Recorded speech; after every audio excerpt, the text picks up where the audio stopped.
Hi everyone. Today I will be presenting my article for the Biology 4910 Senior Capstone Research class. So my article that I chose was titled Effectiveness of Equine Assisted Activities and Therapies for Children with Autism Spectrum Disorder. So let's go ahead and get started. So this applies to my project.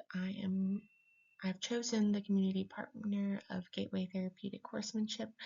It is equine therapy for disabled patients. So I thought that this specific study would be perfect because it studies how effective and good the equine related therapies are specifically for patients with autism spectrum disorder.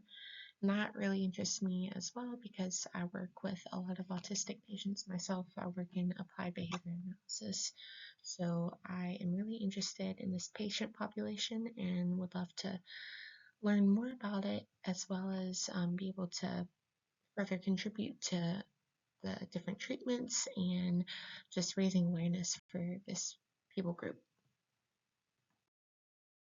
So this article is about how equine assisted therapy and activities can help patients with autism spectrum disorder. So autism spectrum disorder is a neurological disorder that consists of social, communication, and behavioral challenges. And as you can see right here, I included a little chart that has early signs of autism that's often seen in children. So in addition to the communication and behavioral challenges, we can see things like hysterics, preferred to play alone, solitude, adversive to different sensory things like sensitive to noises, sounds, textures, like all that kind of thing are all hallmark signs of autism.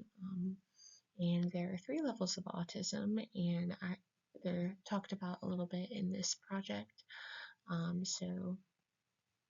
But this article talks about how equine therapy is offered to people with autism, and it shows a lot of promise in actually helping patients manage and overcome their autism symptoms, and it's very effective.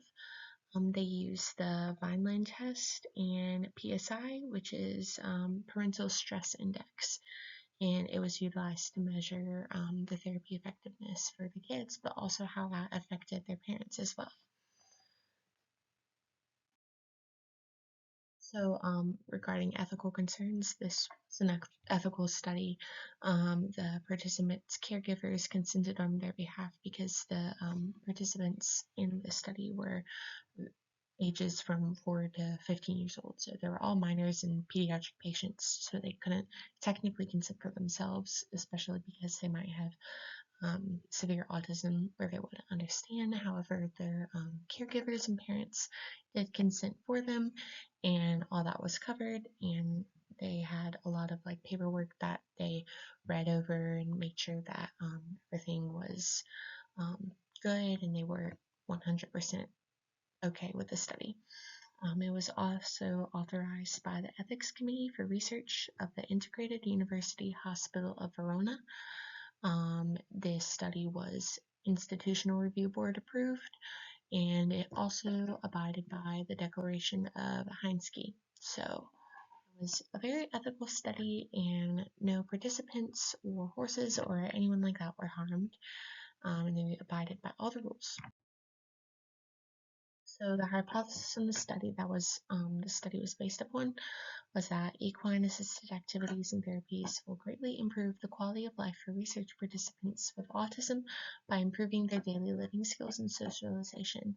And again, all of this was tested using the Vineland scale, and the study was meant to test this hypothesis, and eventually they discovered that it was a correct hypothesis, but we can go on with that. So equine therapy consists of equine-assisted activities and therapies.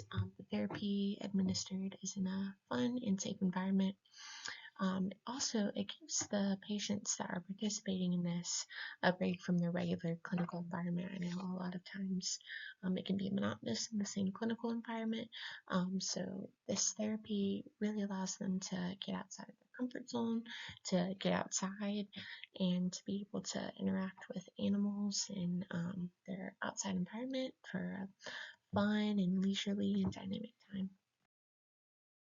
So for the methods, there were 86 participants with autism, ages 4 to 15. It happened over the course of about a year. So each participant received 20 45-minute sessions, and they were personalized sessions to their various degrees of autism, and there were levels 1, 2, and 3. So the equine assistant, the horse, the neuropsychiatrist, and their specific therapist would all contribute to a personalized treatment plan that was conducive for their own um, needs, because autism is a spectrum disorder. Each patient has their own specific need, so it was nice that these lessons were tailored to them, and they used the Vinland test and the parental stress index test. So the results showed that with increasing severity of autism, socialization, daily life skills, and communication skills are also increasingly impaired. Parent distress is higher for parents with children with more severe autism. However, post-treatment, post of the 20 different treatments and therapy sessions with the horses, patients actually showed significant improvements in many different areas. So we can go ahead and get into that. So here's the graph. You can see the top graph is the pre-treatment outcomes by autism level, and the bottom left graph is the post-treatment outcomes for autism level. So it tests things like motor skills, socialization skills, all that kind of stuff. But as you can see, there are various graphs that all the different severities and struggles actually decreased. So um, this therapy showed a lot of promise and was very effective.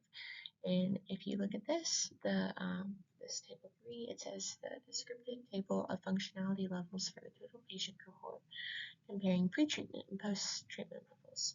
So as you can see, if you look at the numbers, the patients actually gain more functional skills after these therapies.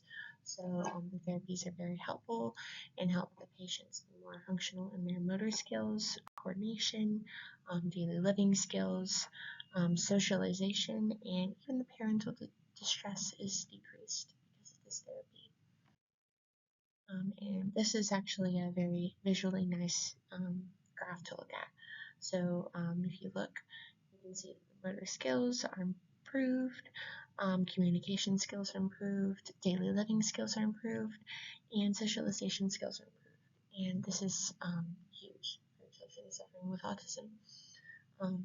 They can go on and live better lives because of this therapy, and it seems like it's so much fun. Oh, that leads into discussion conclusions, but yeah, so this therapy is really beneficial and effective, and also really fun for the kids. Like, they get to go outside and interact with animals and horses. As seen in the data and graphs, so much improvement was made in all of their behaviors. Their motor skills were increased, coordination was better, their communication skills were better because they're communicating with the different therapists and the horses and the assistants. Their daily living skills were improved, socialization, and even parental stress decreased. Their aberrant behaviors decreased. The only problem with this study was that it was a relatively small sample size with only 87 participants in the general area. However, they used a lot of accurate measurements, and it was very good quality data for the study that they did. So this can be reliable, and it was a wonderful test, and I really hope that more patients suffering with autism utilize equine related therapies in the future, because it really seems that it's very beneficial for the patients and it helps them live better lives and increase their quality of life overall. And I'm really excited to participate in this research project because I'll be able to have a part in equine related therapies for disabled people as well. So thank you all for listening. Here's a citation. So thank y'all.